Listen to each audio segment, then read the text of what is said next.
nos acompaña desde Colombia la profesora doctora Gladys Isabel Ruiz Gómez, quien ha viajado desde Colombia y representa a la Universidad Simón Bolívar. Es una académica con una gran trayectoria en lo privado y en lo público en su país natal, y con quien hemos tenido la suerte de coincidir en misiones oficiales de nuestras universidades, representando a nuestros países en competencias internacionales de derechos humanos, desde donde ha nacido una gran amistad que ha vinculado a ambas instituciones, a la Universidad Gerardo Barrios, también a la Universidad Simón Bolívar de Colombia, con quien tenemos un convenio que ya está dando frutos a través de los intercambios, por el momento de docentes y posteriormente intercambios estudiantiles y desarrollo de investigaciones, capacitaciones, consultorías en diversas áreas, no solo del derecho, sino también de la psicología y de la pedagogía. Es entonces un enorme privilegio, un placer presentar a la doctora Gladys Isabel Ruiz Gómez con la ponencia Comentario al caso de la Corte Interamericana de Derechos Humanos, el caso Rodríguez Vera y otros, conocido como los desaparecidos del Palacio de Justicia versus Colombia. Recibamos a la doctora Gladys con un fuerte aplauso.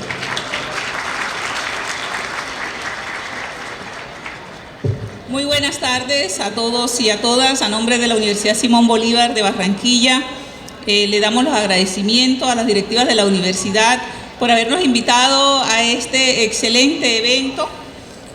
Gracias a Dios por la oportunidad de conocerlos. Teníamos rato de tener estrechas relaciones académicas, pero hasta ahora se están haciendo mucho más efectivas. Para mí es un verdadero honor estar esta tarde aquí con ustedes, con los verdaderos maestros conocedores de todo el aspecto importante de los derechos humanos. Algunos estudiantes me decían: doctora, usted va a las grandes ligas, y de hecho es así. Las grandes ligas, cuando uno se sienta a ver a estos grandes personajes estudiosos del derecho. Colombia ha sido un país que a través de la historia se ha identificado por esa connotación de querer hacer las cosas bien, pero no ha estado exenta de una cantidad de dificultades propias de ese mecanismo de desarrollo y de cambios sociales que se van gestando.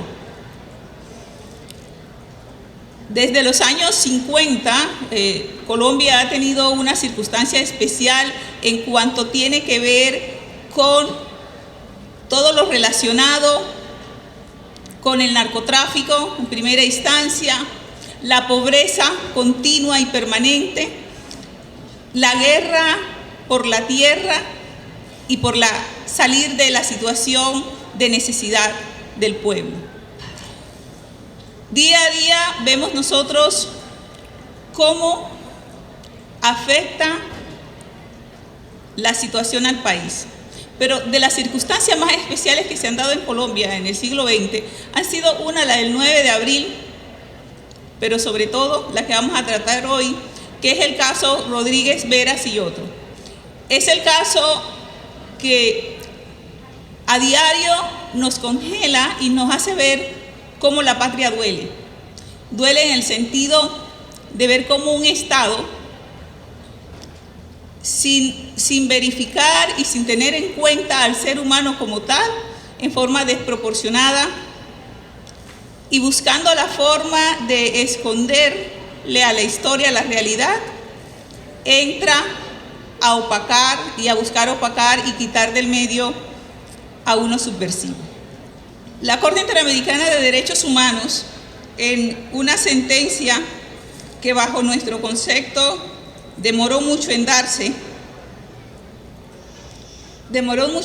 porque solo hasta el 14 de noviembre del 2014 la Corte se pronunció con relación a esta sentencia y a estos hechos que habían ocurrido en 1926 años después.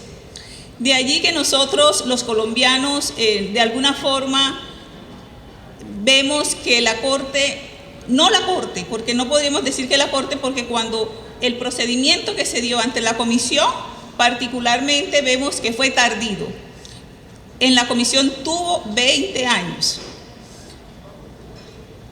Aquí, en este caso, 11 personas víctimas y unas ejecuciones extrajudiciales de magistrados, por ejemplo, Urán Rojas, de unas personas del M-19 y de un grupo de personas que se encontraban en la cafetería del Palacio de Justicia.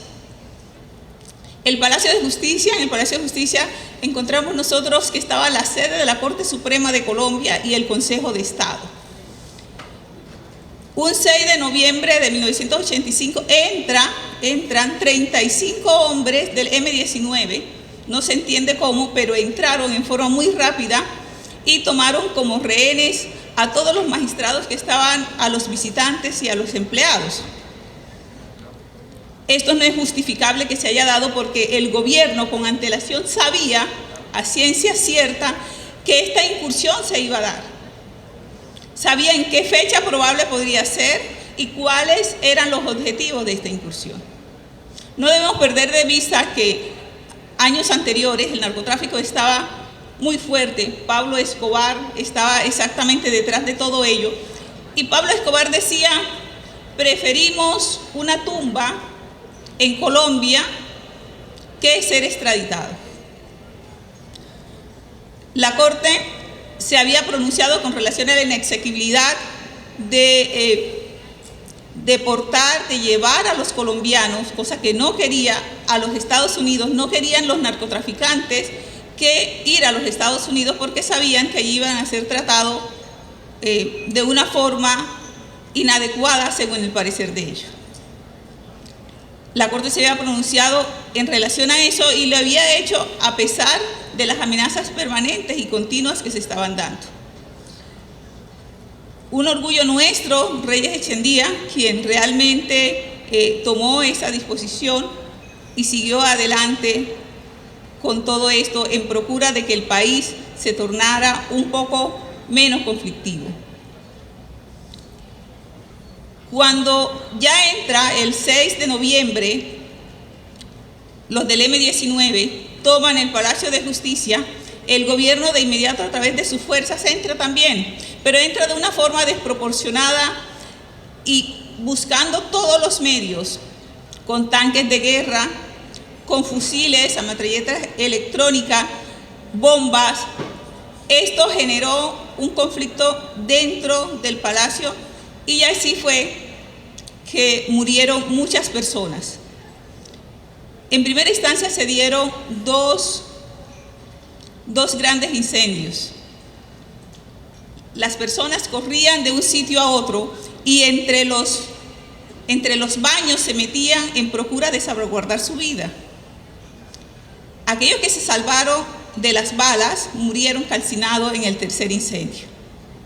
El presidente de la República, para aquel entonces Belisario Betancourt, sabía que eso era más que todo un golpe de Estado y para él mejorar sus condiciones dejó que los militares hicieran todo lo necesario para quitar casi que del poder a los del M-19 que habían entrado al Palacio de Justicia. Se critica por parte de la Corte esa excesiva reacción del Estado. Decimos excesiva reacción del Estado porque el Estado debió buscar otros medios en procura de conseguir un diálogo, en procura de salvaguardar la vida, de acuerdo como lo establece la misma Constitución colombiana, de sus ciudadanos.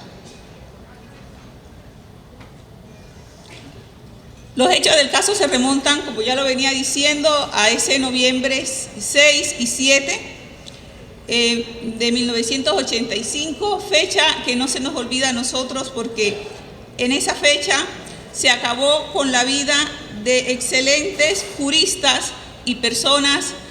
11 de ellas acudieron a la Comisión Interamericana de Derechos Humanos, presentaron allí su solicitud a través de sus familiares Y allí había una serie de derechos que no se les había dado a los ciudadanos. Había una serie de personas y de víctimas que procuraban y buscaban que se les dijera la verdad. Pero esa verdad todavía es la hora hoy, 29 años después, que no la sabemos. Una verdad que no ha sido sencilla aceptarla. Dentro de los hechos nosotros observamos que un exmagistrado nuestro, magistrado de la Corte, estaba cumpliendo sus deberes. Cuando llegó la gente del M-19, lo tomaron, él salió herido y al momento de salir se observa en los videos que gente del Estado colombiano, los militares, lo sacan. Estaba herido en una pierna. Pero inexplicablemente no se entiende por qué no aparece entre la lista de las personas que salieron del Palacio de Justicia. No se entiende por qué, además, que primero sale y no se entiende cómo nuevamente sus papeles son encontrados en una brigada militar y es despojado de su vida. Igual ocurre con una mujer del M-19. Ella, viéndose que estaba atacada y que su vida perecía, se cambió de la ropa y se puso la ropa de otra persona, pero se dio una circunstancia especial. Para que ustedes se ubiquen, la Plaza de Bolívar, en la Plaza de Bolívar queda exactamente la Corte Suprema. Al lado queda, en una casa de esquina, la casa de Llorente, porque es una circunstancia especial que se dio de un florero en una época de la República, y esa casa es un aspecto cultural. Las personas, cuando las sacaban del Palacio de Justicia, las llevaban allí, si veían que eran sospechosas, para interrogarlas, para verificar que le dijeran si ciertamente estaban de parte del M-19 o estaban apoyándolos o no en esos aspectos. Y ese es el modo con que el Estado siguió esa circunstancia. Una de las cosas que nosotros observamos es que la petición la presentaron en la comisión,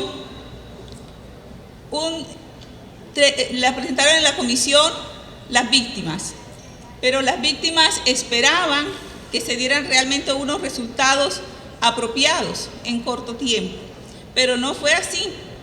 En 1990 es presentada la petición y solo en el 2011, 21 años posterior, es que se da la admisión y el informe con relación a este caso. Se notifica al Estado y posteriormente es cuando ya entra al conocimiento de la Corte.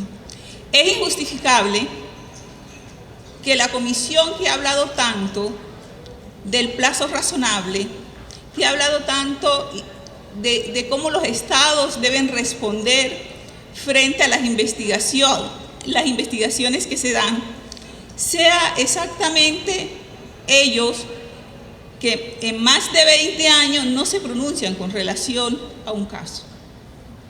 Es injustificable que, teniendo en cuenta que este es un caso donde se involucran muchos derechos, donde hay una catástrofe, hay un holocausto, no se dé una investigación, no se dé una celeridad en el proceso.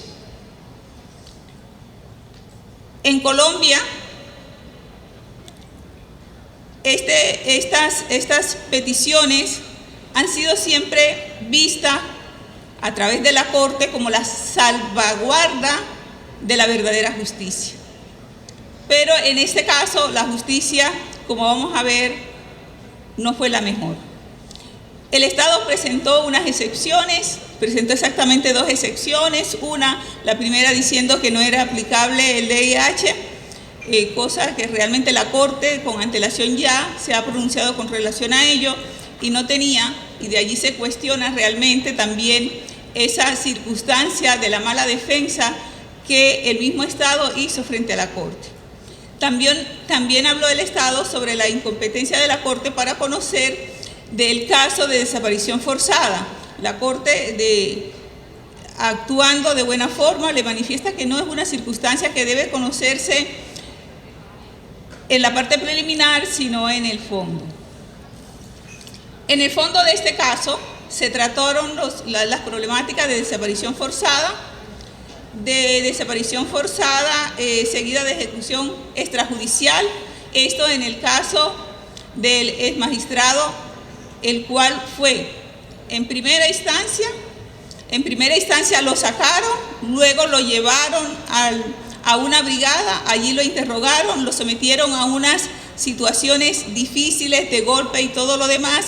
Además, sus familiares fueron a reclamar por él y a preguntar por él y las autoridades no dieron noticia del mismo. Se dieron unas detenciones ilegales. Habían unos estudiantes allí de la universidad, de una universidad cercana, porque los magistrados prescindían como docentes en las universidades más prestigiosas de Bogotá, y 2 estudiantes fueron. La estudiante Albarceí estuvo allí junto con otro compañero. Esta estudiante le hicieron una cantidad de pruebas, un guante para ver si realmente ella había manipulado armas, y este estudiante hoy día manifiesta el dolor y esas secuelas que nunca han terminado para ella, muy a pesar de los años que han transcurrido. Se observa también en el caso que el Estado no investiga conforme a lo que debe ser. La investigación no es adecuada porque se dieron unas circunstancias especiales.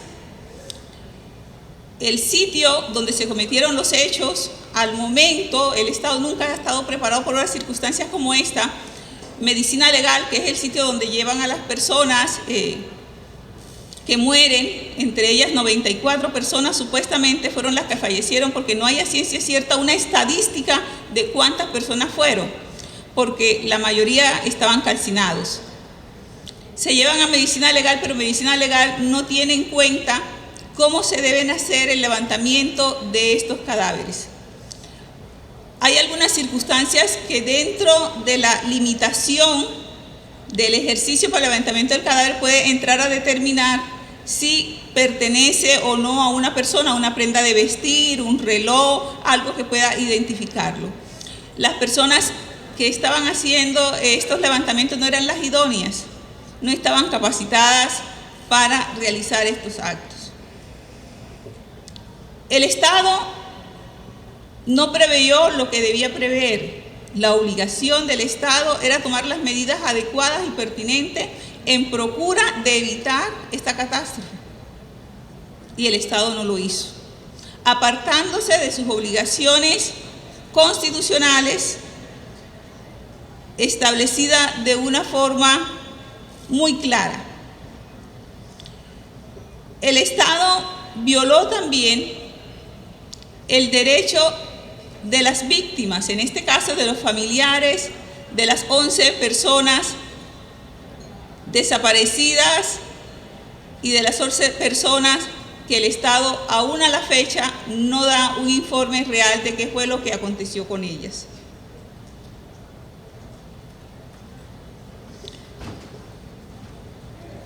La desaparición forzada se ha constituido en Colombia, y en este caso lo fue, como un modus operandi, es decir, en forma permanente el Estado a través de sus fuerzas militares se ha convertido en el opresor y la manera como estos buscan para que no se identifiquen los hechos acontecidos. La desaparición forzada de uno de los más ilustres personajes nuestros y su ejecución trajo a su familia una serie de circunstancias especiales. Desaparecer el hombre que no solo era el jefe del hogar, sino que era el intelectual reconocido. Después de salir del Palacio de Justicia y después de ser llevado a medicina legal y verificar que se le da un tiro de los que llaman tiro de suerte en la mitad de la frente que atraviesa su cabeza. Eso permitió determinar que realmente fueron las Fuerzas Armadas, de acuerdo a lo que dice la Comisión de la Verdad. La Comisión de la Verdad fue establecida en el 2005 por ex magistrado en procura de que ellos verificaran qué exactamente había pasado. El gobierno en ninguna circunstancia dijo nada con relación a la Comisión de la Verdad cuando fue creada, pero los defensores, los representantes del Estado, al momento de presentarse ante la comisión y de presentarse ante la Corte, manifiestan que no se debe tener en cuenta la Comisión de la Verdad, porque lo que ella dice, según ellos, no representaba la realidad. No representaba la realidad porque había sido la misma Corte Suprema de Justicia que la había conformado en procura de ese conocimiento y esa verificación de los hechos. Las detenciones ilegales se dieron y se dieron injustificadamente. Tomaron al señor Pler, lo llevaron a distintas partes y dentro de las circunstancias le ponían unas cosas electrónicas en su abdomen y en sus testículos. De allí que la Corte manifestó que se había dado una acción de tipo sexual, porque realmente era doloroso para él y estas circunstancias nunca se habían presentado. La tortura hacia la mujer del M-19 que entró al Palacio de Justicia y que se cambió de ropa, también desapareció esa mujer, nunca se ha encontrado los restos de la misma. En unas fosas al norte de la ciudad, como no estaban identificados, colocaron todos estos cuerpos. Una comisión, varias comisiones, pues, entre otras cosas, han buscado la manera de identificarlo comparando los ADN con los familiares, pero todavía es la hora que no ha habido plena identificación de todos los cadáveres. En procura de que ustedes tengan una visión de qué fue lo que pasó ese 6 y 7 de noviembre de 1985, les invito a lo siguiente.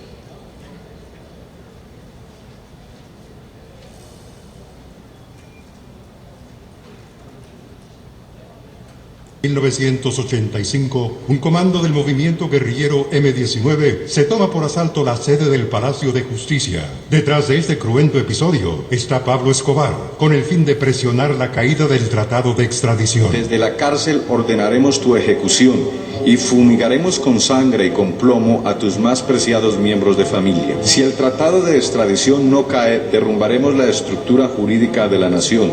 Ejecutaremos magistrados y miembros de sus familias. Si actúas con inteligencia, con silencio, no pasará nada. No estamos jugando, actuamos de sorpresa.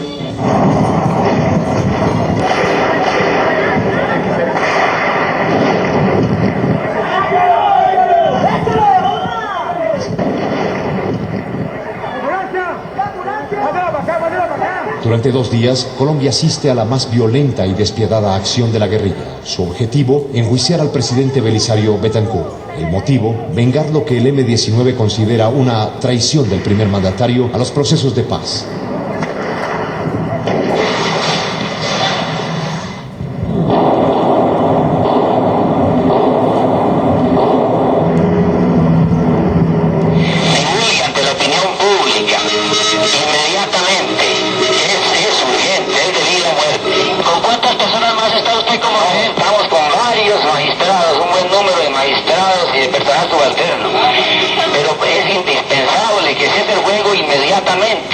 Divulgue a la opinión pública eso para que el presidente dé la orden. Es urgente, es de vida o muerte.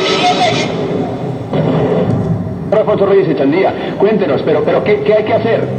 Pues que el presidente de la República dé finalmente la orden de cese del fuego. Inmediatamente.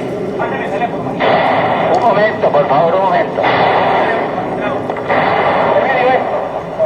Oiga, es increíble, habla Alfonso Yaqui, el segundo al mando de este operativo. El presidente de la República no le ha pasado al teléfono al presidente de la Corte y se va a morir porque el presidente de la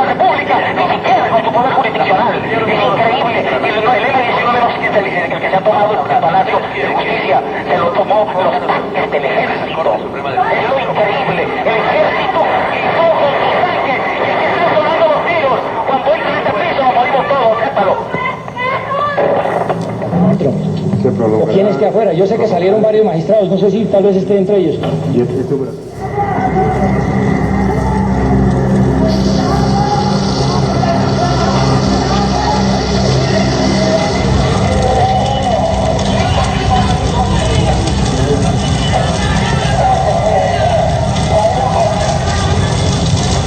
Por lo menos 11 de las personas que salen con vida son torturadas, asesinadas y sus cuerpos desaparecidos por el ejército. Entre ellos los trabajadores de la cafetería cuyos familiares hacen durante más de 20 años una peregrinación sin fin para hallar los cuerpos de sus seres queridos. Blindado 21 a H6. El informe con el cual se cierra la investigación ordenada por el gobierno afirma que hubo errores protuberantes en el levantamiento e identificación de los cadáveres. Varios testigos militares afirmaron que el comandante de la brigada fue quien ordenó juntar todos los cadáveres en el primer piso. Innumerables problemas surgieron entonces, pues a pesar de la buena voluntad de quienes los trasladaron, no tenían ni experiencia ni conocimiento para tan delicada tarea. Por ejemplo, dejaron abandonadas en el baño y otros lugares prendas de vestir y varios elementos que hubieran sido definitivos para la posterior identificación. Mire, todos nosotros pedimos, mandados por el propio señor Amarales, gritando a voz en cuello, desde el sitio donde estábamos: somos rehenes, no sigan disparando, sálvenos la vida, manden un emisario, quieren el diálogo, conversen, no nos sacrifiquen, miren que somos padres de familia, miren esto, tengan piedad de nosotros. Pero no, nuestras voces se oyeron, pero no se escucharon.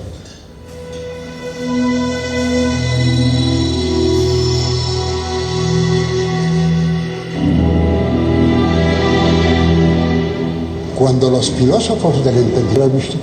El holocausto del Palacio de Justicia deja 89 personas muertas, entre ellas 11 magistrados de las altas cortes, 11 desaparecidos y miles de interrogantes. Varios miembros de las Fuerzas Armadas fueron y están siendo procesados penalmente debido a las múltiples irregularidades que se realizaron durante la retoma. El expresidente Belisario Betancur ha sido llamado de nuevo a responder ante la...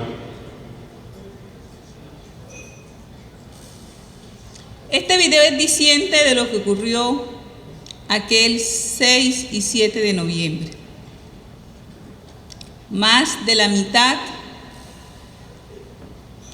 de nuestros magistrados murieron. Colombia aún no se repone de esta vergüenza, no solo nacional, sino mundial, porque por la terquedad de un presidente no tomó las medidas pertinente en procura que no ocurrieran estos hechos, y que además, cuando ya estaban ocurriendo, no tuvo la entereza de buscar otros medios distintos a acabar con lo que ya se estaba terminando.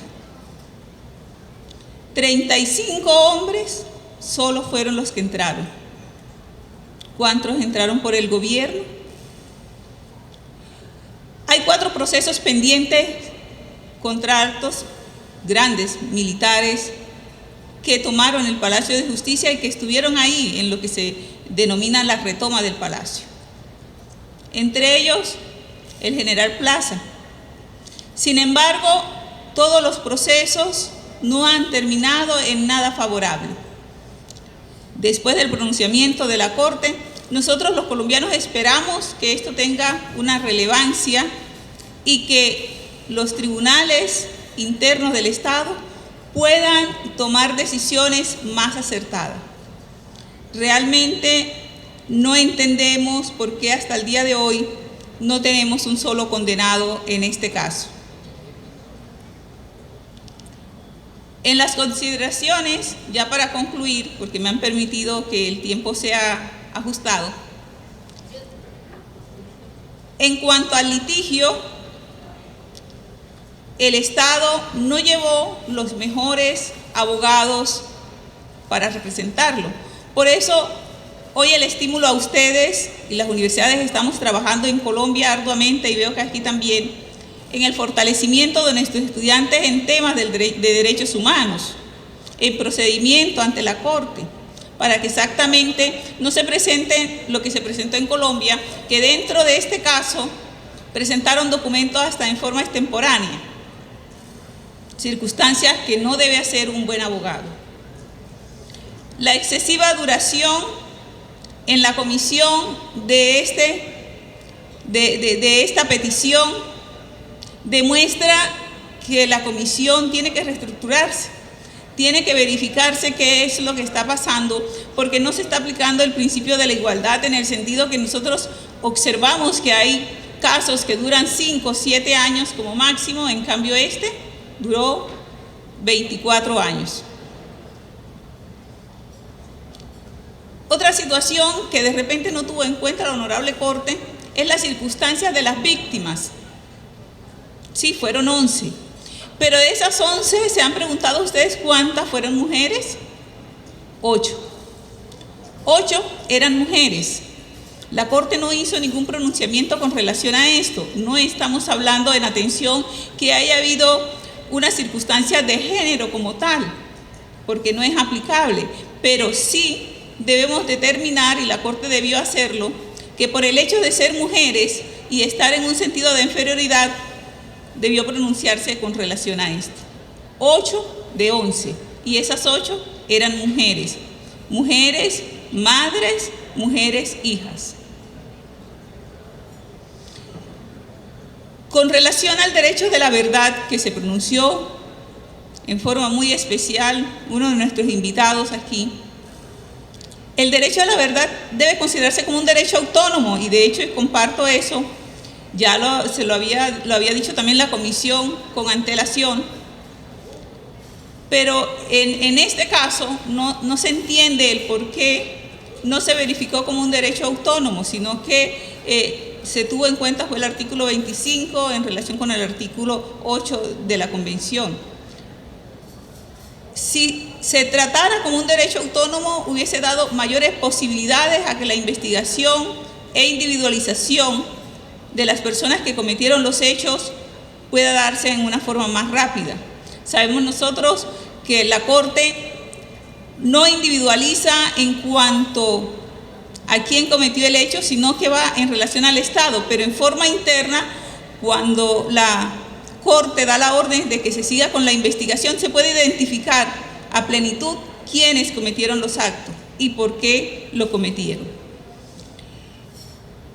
En el Estado colombiano hubo como un acuerdo, realmente eso es lo que hay como un acuerdo para que no se explore y no se diga cuál es la verdad verdadera de lo que ocurrió en el Palacio de Justicia. Después de 29 años, aún no se conoce dónde están los cuerpos.